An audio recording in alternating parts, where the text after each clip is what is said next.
Hello, everyone. Glad to see you back here at Silver Tears Tarot. And of course, welcome to everyone who's new here.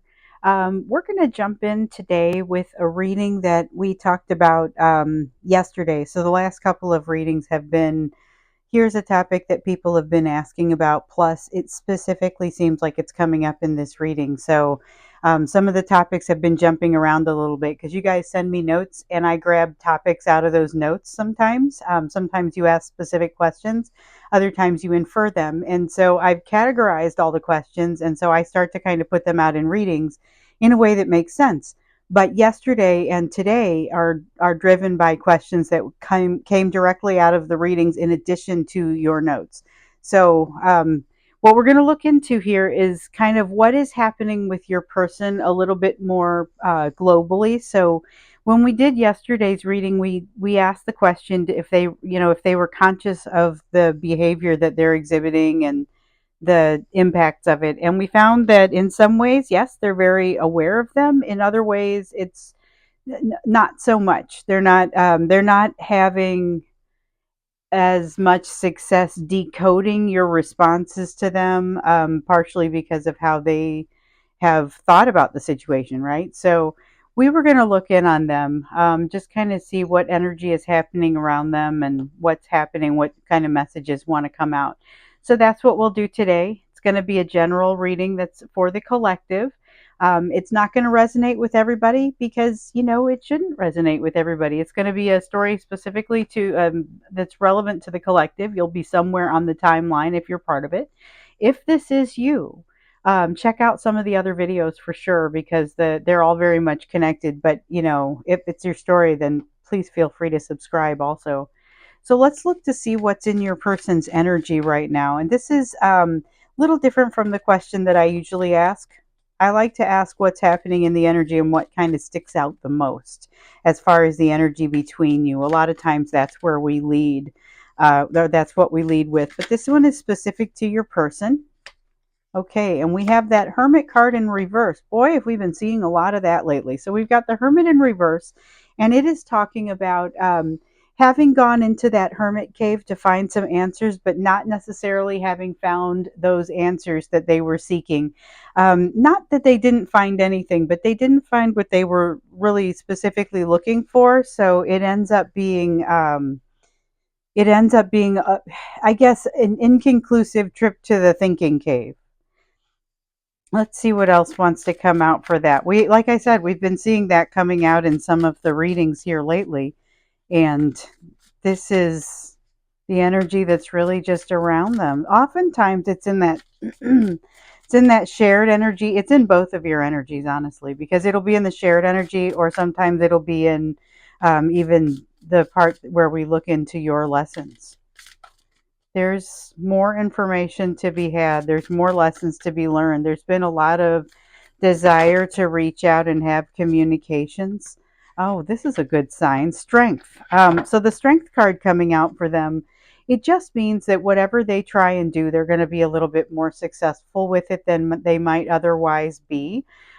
Strength is always working opposite of fear. So when you see the strength card in the upright, it's telling us that there's the strength is winning out over the fear. This is a good thing. This allows them to have a little bit more agency, a little bit more of an ability to maybe even steer themselves back into that thinking cave. We have the Eight of Cups. They need to go on a quest, but they're resistant to it. And the Nine of Cups. Wow. All right. So, and then we've got the Ten of Swords, but that's kind of a different message. All right, but it's right here with the Five of Cups. So we're gonna just stop there because don't want to hold any more cards than this. Let me explain. So we've got the Eight of Cups and the Nine of Cups that have come out first, and this is about. So they know they need to go on this quest. The Eight of Cups, particularly in the upright, talks about a quest, and it's a quest for that Nine of Cups. It's a quest for the wish fulfillment, which in this bird's case is the wish fulfillment is the relationship with the other bird. In your case, it may be a little bit more complex than that, but what we're seeing here is there is a recognition that this person has maybe gone for something that's different from what they ultimately wanted in life. and they met you, you reconfigured some things in them, and now they realize that they have to work through understanding what their real needs are and what their real desires are, but those change over time. So, this is a lesson that they're going to see again. If they're unable to learn the lesson, and in this case, they also have to get to a place where they can become more vulnerable. If they're that resistant to going on the quest, it may be difficult for them to get to the lesson um, quickly. Anyway, we know that we've been seeing this take a little longer than is comfortable, but honestly, both of you have that Nine of Cups lesson. You just have your different takes on it. Your Nine of Cups lesson is very similar in that it's about figuring out what you want and figuring out the best path to it, but you're very different about the fact that your Eight of Cups would be in the upright because you have zero issues with going on the quest to get your happiness. Your person, though, is driven by a couple of things. So they are driven by avoidance of pain, and they will do just about anything to avoid it, but they feel this immense amount of shame and difficult feelings when they think about the relationship with you. It just feels difficult to them, like there are things that they need to face. This is a card, the Five of Cups is a card of regret, but they're not really looking at the positives. Their focus is pretty much just on the things that have gone poorly, and they're working so hard to avoid pain. So the Ten of Swords in the reverse is sometimes it's pain falling away, other times it's avoidance of pain, or pain is no longer there. You helped them kind of get rid of some of that pain, but the way that you did it unfortunately caused them to. You're doing it in a very thorough way. So when you were inviting, and you guys do this to each other, what you've done is you've triggered one another and you've caused each other to look back at some pains from your own past, to relive those, to revisit those, and your person is very resistant to doing that.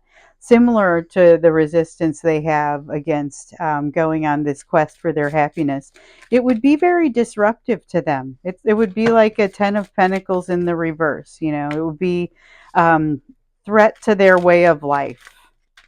And right now, that's not something they feel like they can handle or that they can threaten. So this is the energy that's happening in them right now. We've got also the Hierophant, which is them having the option to seek guidance, but feeling like they don't really have the strength to do it. And then the Four of Cups is that's really that's the behavior that you're seeing. So that is them doing everything they can to show that they're not really interested in this thing. So the Ten of Cups and the Nine of Wands don't want to be in the reading, but they're both honorable mention. The Ten of Cups is totally relevant to this Eight of Cups, Nine of Cups piece, in that the Ten of Cups is that discernment lesson that comes up in every reading, it seems. The Nine of Wands is the resistance to not just that lesson, but to letting anybody in, because your person has a particular resistance to letting people in and being vulnerable. So this is all very similar to what we've seen in the other readings, but this is the energy that's around them right now, in addition to the world. Okay, so they know things aren't over with you. They've got some open loops. They aren't sure what to do about some things. And it's not just you, there are other things, people, circumstances, situations in their life that they haven't figured out how it's all going to end yet. Then we've got the Seven of Cups over here, which actually clouds their judgment and clouds their ability to find solutions. So as they're trying to figure out, well, how would I get myself to pass judgment? And that's the card before the world.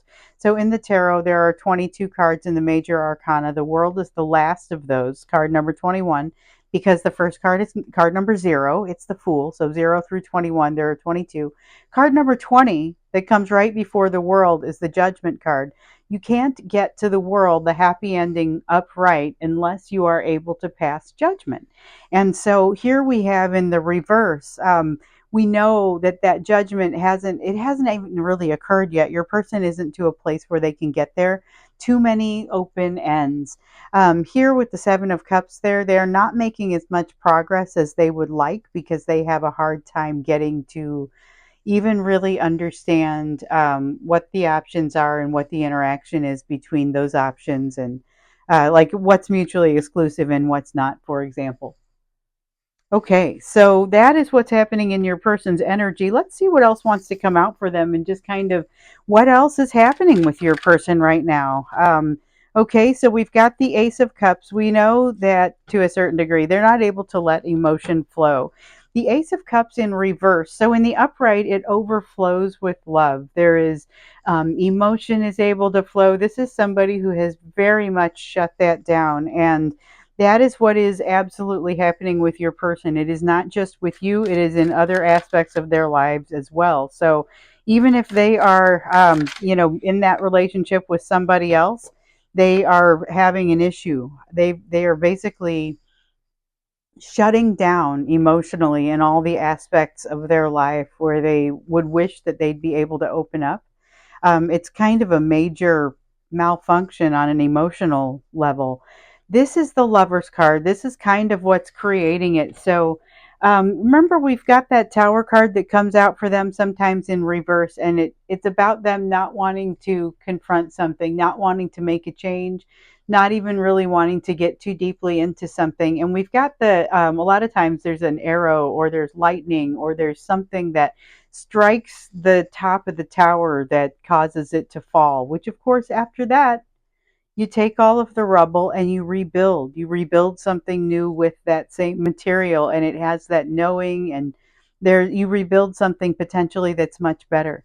So they're resisting that, and this relationship is very much tied into that tower.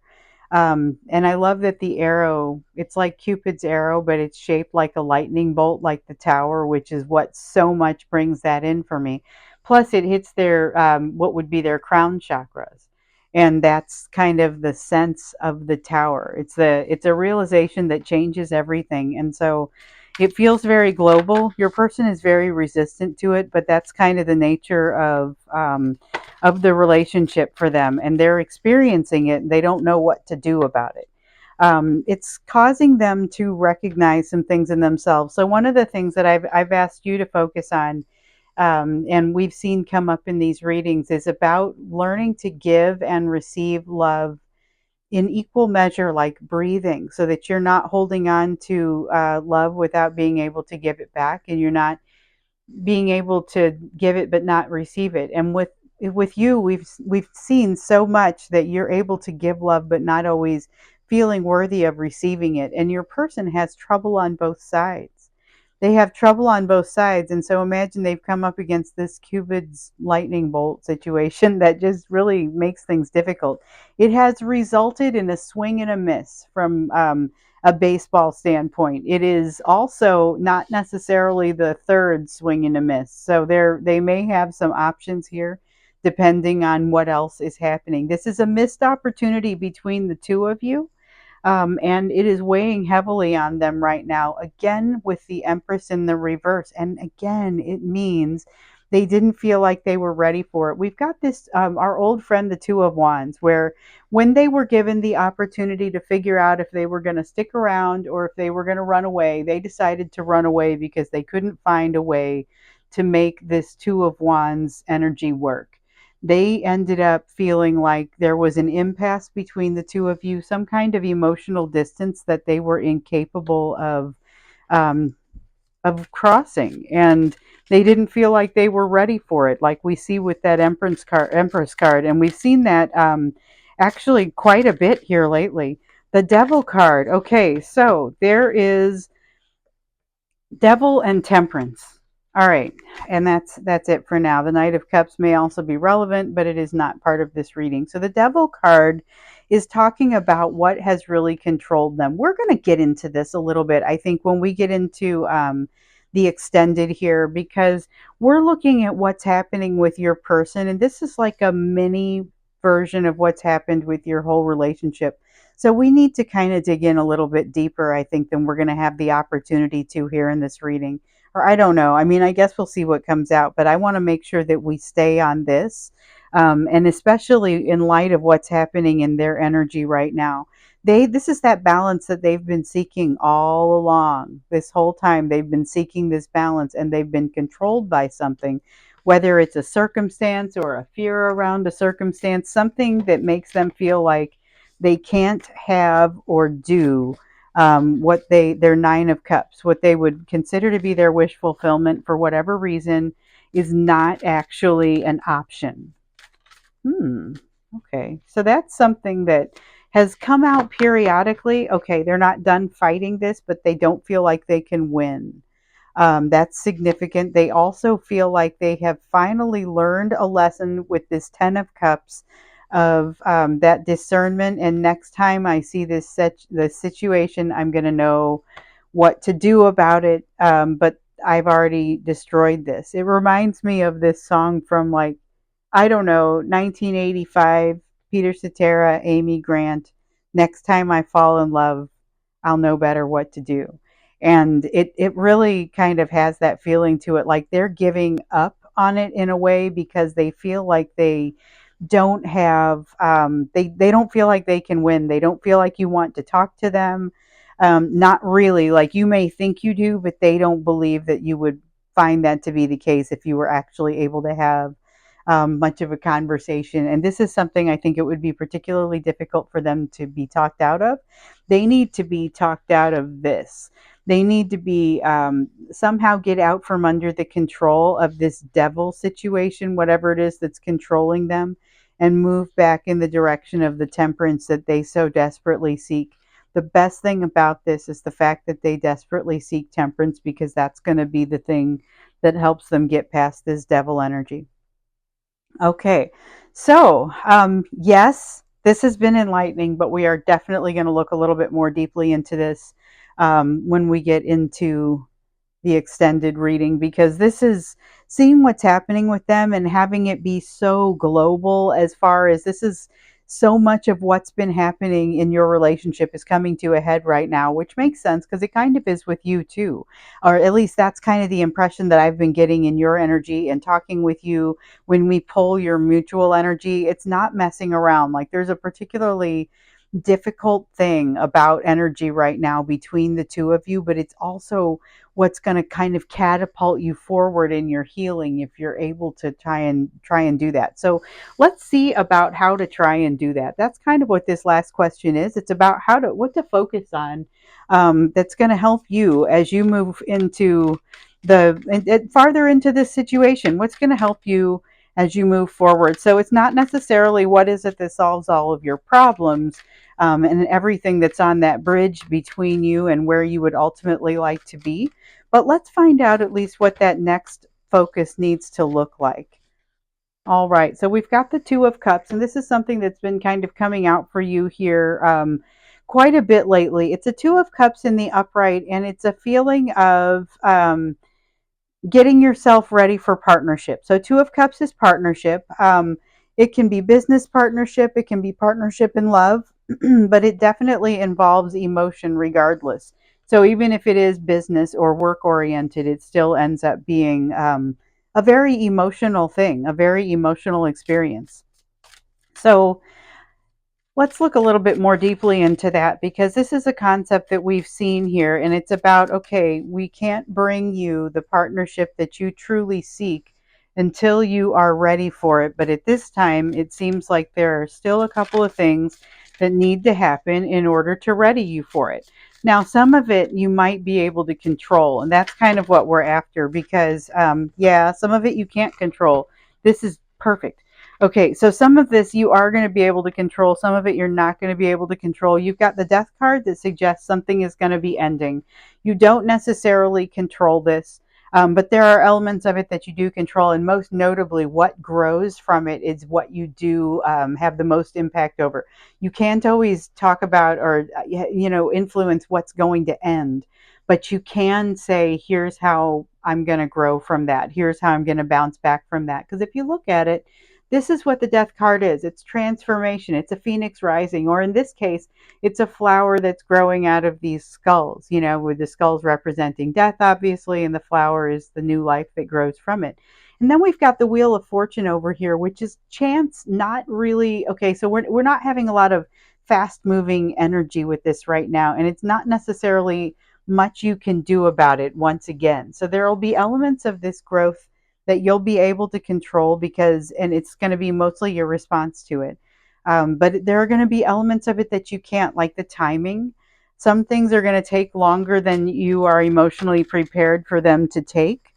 There will be possibly elements that you don't know how to deal with, and you don't know how to just rapidly make a decision about, and that may be something that feels foreign to you. Something's going to throw you off emotionally in a way that impacts you in the real world, and that's a theme here. There's like a theme of you being thrown off. You've got the Eight of Pentacles in reverse, and you've got the King of Pentacles in reverse. And then here we have the Nine of Pentacles in the upright that wants to stay turned over.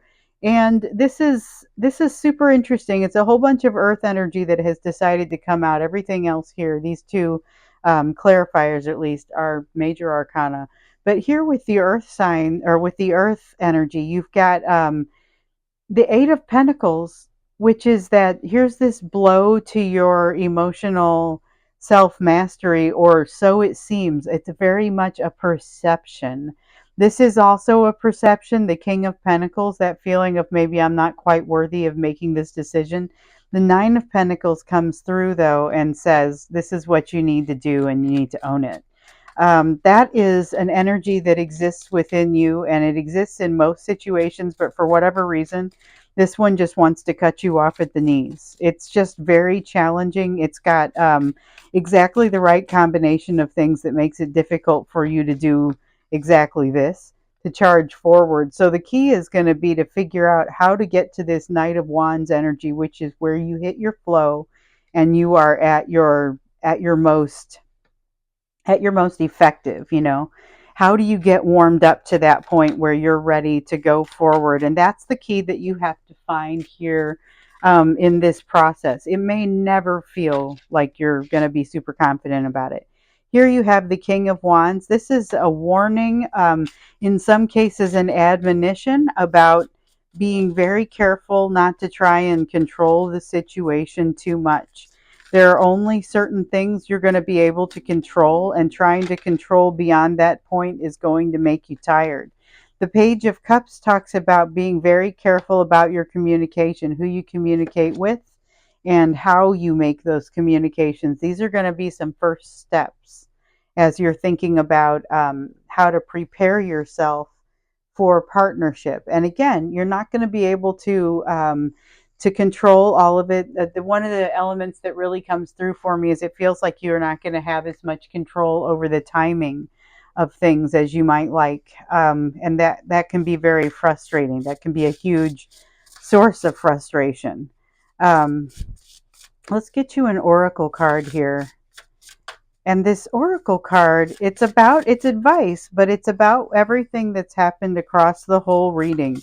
And so sometimes when it comes out, it's interesting to kind of see where it wants to focus. It might focus on something in the current energy for your person over here, because a lot of this that's currently in their energy is also impacting you. There's a lot of connection between the two of you. That Lover's card talks about that. That's why when something happens with one of you, there's a significant impact on the other one. Not much you can do about that other than be prepared and think about how you're going to handle the disruption. A lot of times that's how it comes out. It comes out as disruption. So we've got the Gathering Around card that has come out. This is the power of community. And this is very literal almost. This is like a Three of Cups that wants to come out here. And it feels like there is something about getting out and changing up the scenery that could be incredibly helpful and useful to you, particularly as it relates to decisions that you're needing to make and the way that you're seeing these greater situations. So the power of community can help you to see things in a little bit more balanced of a way, and to look at things and say, you know what, I'm not really sure that I've been looking at this in the best way, to actually be open-minded enough to be able to potentially see how things could have been different and how things could be different. So I think we're going to have to get in, like I said, a little bit deeper with this on the in the extended reading, as far as what's happening with your person. But they are at an interesting point because it's an important point. You guys are both kind of at this decision point where things are starting to happen. Your person is in strong resistance, and I'm curious to understand what else we need to pull out around that. What else is happening with them? I think that's going to be the subject of the extended. What is happening? We're going to go a little bit deeper. So, if this has been your story, please do subscribe. Please do check out some of the other messages. Maybe check out the extended. The link will be down below. Um, I look forward to seeing you in other readings, and definitely best of luck to you in this situation.